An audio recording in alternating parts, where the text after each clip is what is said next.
Police आयुक्त परमवीर सिंग महाराष्ट्र सरकारसाठी शर्मवीर झाले आणि त्यांची बदली करावी लागली आणि त्यांच्या जागी हेमंत नगराळे यांना पोलीस आयुक्त म्हणून नेमलं गेलं।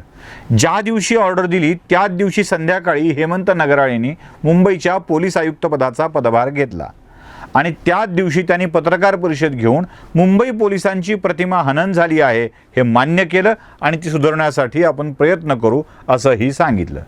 त्यासोबत मुंबईतल्या स्त्रियांना आपण खास करून सुरक्षितता प्रदान करू, त्यांना सन्मान देऊ असंही वचन त्यांनी मुंबईकरांना दिलं।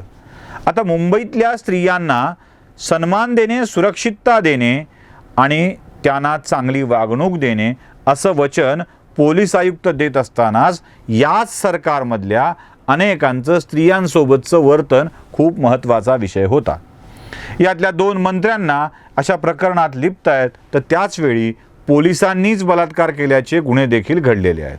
2 घटना आहेत, उस्मानाबादला घडली आहे, लातूरला घडली आहे आणि त्यासोबतच बलात्कार आणि लैंगिक शोषणाच्या घटना देखील मोठ्या प्रमाणावर घडलेल्या आहेत।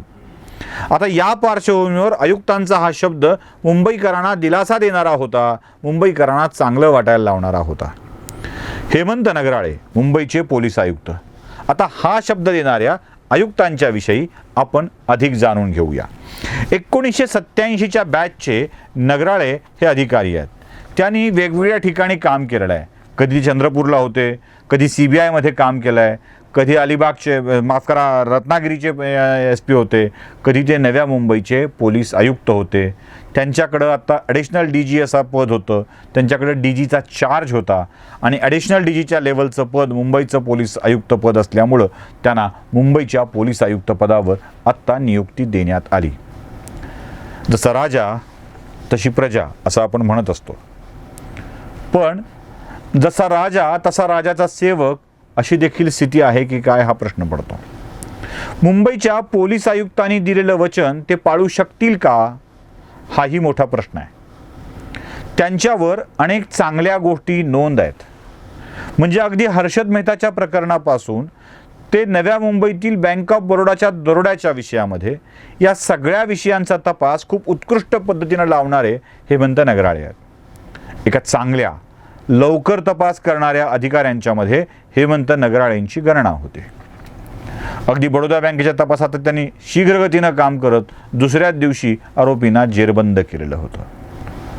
हर्षद मेहताच्या प्रकरणातही, केतन पारीखच्या प्रकरणातही त्यांनी अत्यंत वेगवान तपास करत आपल्या पोलिसी कौशल्याचं प्रदर्शन केलेलं होतं। त्यामुळे नगराळे हे एक उत्तम अधिकारी आहेत हे नक्की। पण त्यासोबत नगराळेंच्या आणखी काही गोष्टींकडे लक्ष द्यायला हवं। मुद्दा क्रमांक 1, नवी मुंबईमध्ये पोलीस आयुक्त असताना हेमंत नगराळेंनी रायगड जिल्हा मध्यवर्ती बँकेच्या अपहार प्रकरणामध्ये आपल्या आदेशान्वये काही लोकांवरती म्हणजे तत्कालीन संचालकांवरती गुन्हा दाखल करण्याचे आदेश दिले।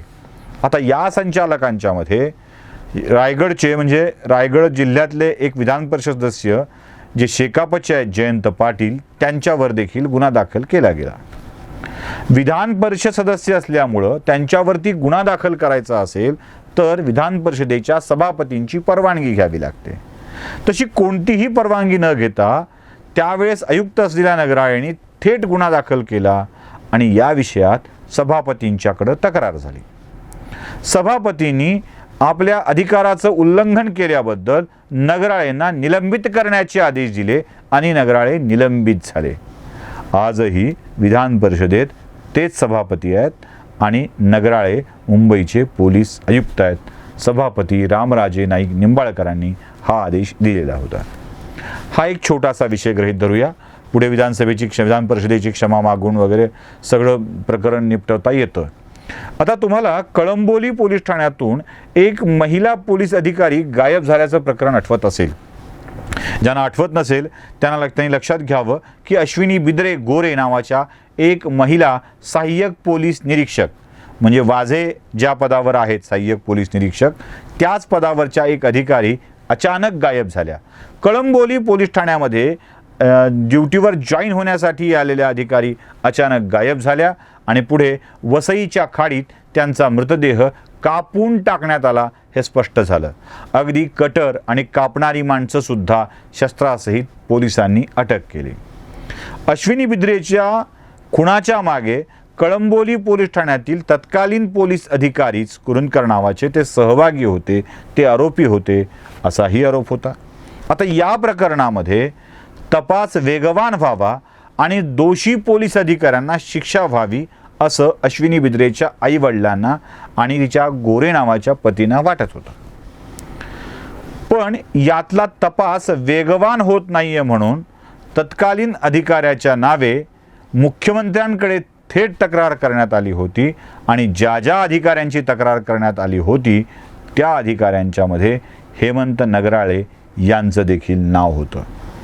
एका महिलेच्या खुनाचा, महिला सहकार्याच्या खुनाचा तपास वेगवान पद्धतीने झाला नाही म्हणून याच हेमंत नगराळे यांच्यावरती तक्रार दाखल करण्यात आलेली होती.